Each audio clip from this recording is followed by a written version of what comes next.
You want to be a working actor. Whether that is you want to work on screen in a Hollywood production, or you want to work behind the microphone voicing animated characters or on commercials or in video games. Anything of that nature. I was there 5 years ago. And now, here I am. I'm SAG eligible, I work with a wonderful agency, have two wonderful agents, and I also have worked on those giant Hollywood productions.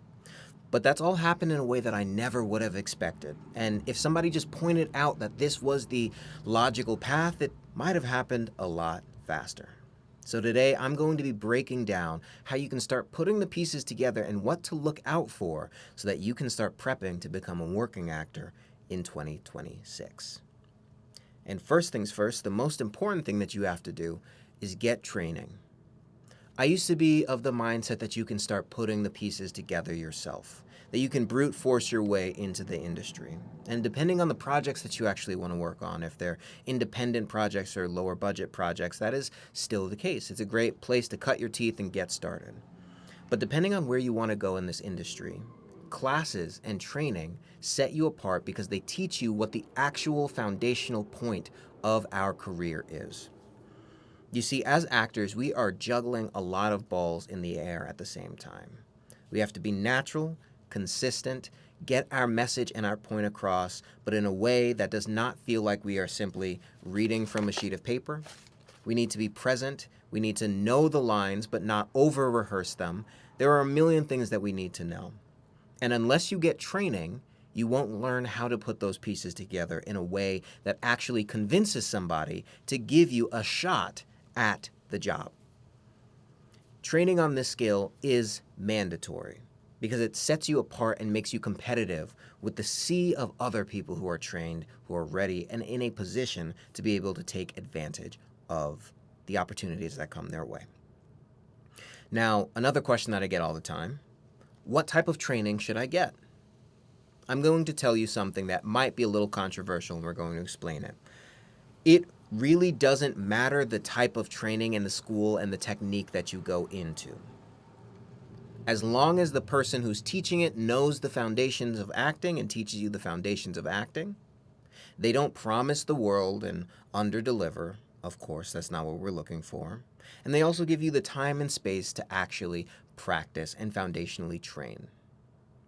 You see, a lot of the time we get stuck in a birdcage of technique. Stella Adler, Stanislavski, Meisner, Alexander method. We think that we need a specific technique because one is better than the other. But it is my philosophy that at the end of the day, whichever technique speaks to you and gives you most comfort to be able to go forth and practice your craft, and whichever technique actually allows you also to practice the foundations of the craft of acting, that is what is going to work the best for you in the long run. They're simply tools in your tool belt, and when you're first getting started, you just need someone who knows what they're doing, can teach you the foundations of acting, and allows you actually to practice and get time at bat. So find someone who you trust, who you think meshes well with you. See if you can take any introductory classes or spectator classes. They're usually discounted or free. And jump in. Just start practicing. Because that's the thing that's going to actually get you ready for acting in 2026. The next thing that I'm going to recommend is you need to understand that a lot of this industry is luck. I tell this story a lot, so I won't harp on it. The way that I got my agent was I happened to be out in Los Angeles, while she happened to be out in Los Angeles. I was on Instagram and happened to get a notification that Voice Tracks West was hosting an agent night. My wife happened to be away at a bachelorette party, and I happened to have nothing to do, and I decided to put myself out there. If I didn't go, if I didn't receive that random Instagram ad, if I wasn't training, I wouldn't have been in a position ready to take advantage of it. I wouldn't have been out in Los Angeles ready to take advantage of the in-person class, and she might not have even been in the same exact space, so she might not have hosted the class. It was luck. But I positioned myself through classes, through training, and through understanding to be ready to take advantage of that situation. And here I am. I am now an actor who's represented and eligible for SAG. So luck plays a major part of this industry. It is not just based on talent and just based on skill. It's also knowing how to leverage certain aspects that you have within yourself. That's number 2. Number 3, put yourself out there through networking opportunities and networking events, and do it from a place of wanting to learn and wanting to meet people, not wanting to push yourself forward. What do I mean by that? The voiceover community has a lot of conferences. There's Sovus, which is online this year. There is Mavo. There is, I never remember the one that's in Atlanta, although it's one of the biggest. VO Atlanta. There it is. There are a lot of different conventions and a lot of different places where you can go to meet people who do what you do, who love voice acting, who have been in the industry, who have connections, and people who you genuinely might want to meet because of the fact that you will not be alone. The reason why you need to start leveraging these connections and start meeting people is that this is how the industry works. There are people who are a lot less technically competent, who have no business being in the rooms and the spaces that they are in, but they know the right people, and their talent and skill might be conversing, might be leveraging relationships, might be putting the pieces together. It might not be in the craft of acting, but the craft of acting and the business of becoming an actor are two separate entities that we need to start pulling together, because we focus so heavily on one, which is the craft, and we ignore the business, and that's where we get taken advantage of the most. So start going to conventions, meeting on forums, putting yourself out there, attending classes so that you can meet other people, and start putting the steps together that way. Another thing that we should be doing to get ready for 2026 is staying up on our trade. Reading the trades, whether that is the Hollywood Reporter, that's Backstage Magazine, that's the dailies, that's IMDb Pro, all of the information that says what is happening in our industry so we can stay up to date on what is physically happening.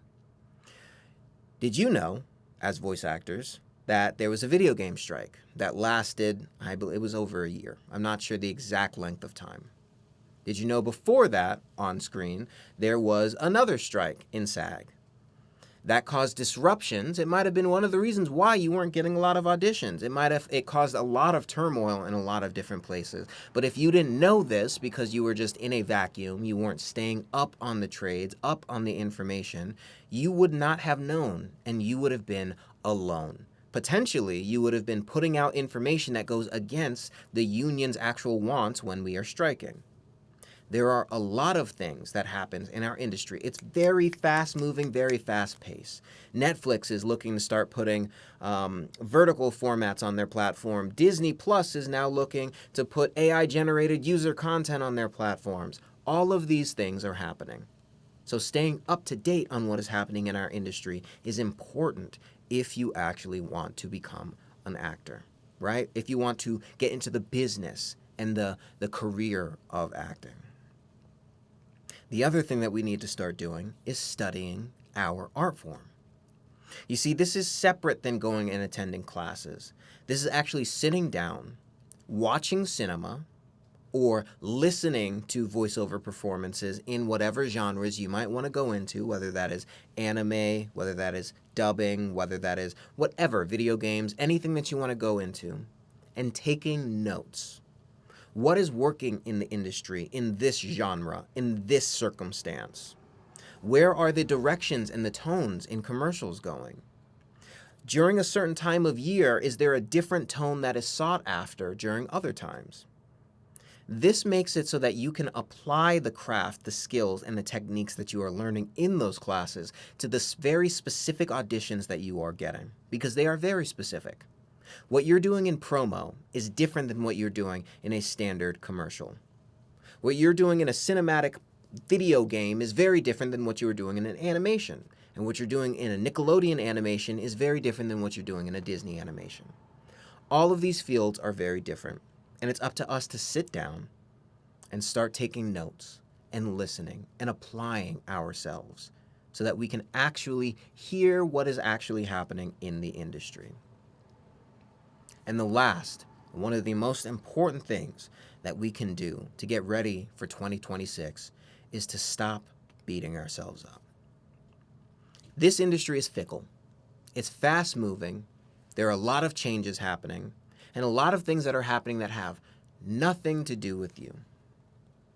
For example, there is a retraction in the industry for wanting to push forward newer talent so that we can leverage bigger celebrity names so that we can get butts in seats, maximizing profit and lowering risk.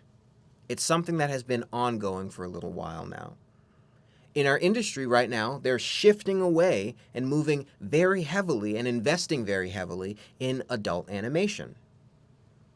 All of these things are very, very, very separate from you as an actor. I always like to say it.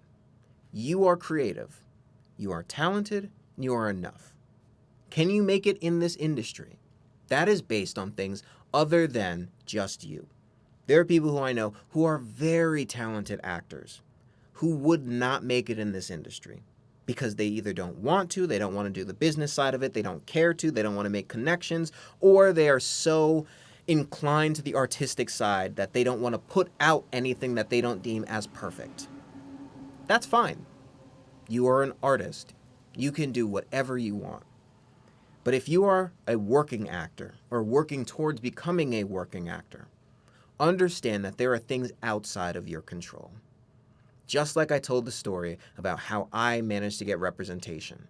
If any of those pieces were not in line, I might not be represented today. Probably wouldn't be represented today. Luck plays a big factor in this industry. So start putting together all of those other pieces that we spoke about today. And if you do that, and you do the boring things daily, you will find yourself in a much better position. It's like losing weight. It's boring, it's repetitive, it's day in and day out. But at the end of the day, you look back and you see the changes that you have made created a giant outcome. Because that's what we're doing as actors. We're practicing, putting together the boring pieces, and reaching towards our dreams and goals. And if you want to learn how you can leverage the craft in order to put yourself in a better position, I have a free Patreon down below where we go over the craft of acting, scene study, script analysis, all the like that I can't put on YouTube because they would probably see it as spam. So go over, it's a free tier over on Patreon. And thank you for all the patrons who help support the work that we do over here. And like I say at the end of every single episode, get outside, drink some water, read a book of poetry, for God's sakes, it'll change your life. And stay creative.